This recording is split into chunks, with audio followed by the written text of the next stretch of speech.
আজ পহেলা বৈশাখ 1433 বঙ্গাব্দ। নতুন বছরের প্রথম সকাল, গোটা দেশ মেতে উঠেছে বর্ষবরণের উৎসবে। বরাবরের মতো এবারও রমনার বটমূলে নতুন বাংলা বর্ষকে বরণ করল ঐতিহ্যবাহী সাংস্কৃতিক প্রতিষ্ঠান ছায়ানট। 1433 বঙ্গাব্দের প্রথম প্রভাতে ভোর 6:15টায় জেগে ওঠে সুরের নবজাগরণ।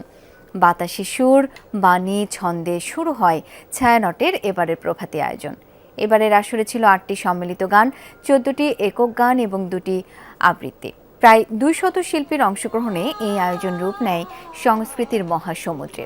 ছায়ানট প্রত্যাশা করে সমস্ত শঙ্কা, অনিশ্চয়তা ও ভয়ের অবসান ঘটুক, মানবজাতি ফিরে পাক শান্তি, স্বস্তি ও কল্যাণের পথ।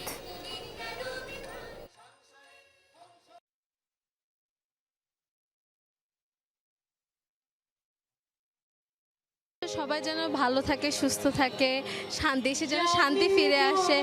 আগের বর্ষবরণগুলো অনেকটা নীরব এবং সরল ছিল। এখনকার বর্ষবরণ অনেক প্রকাশিত।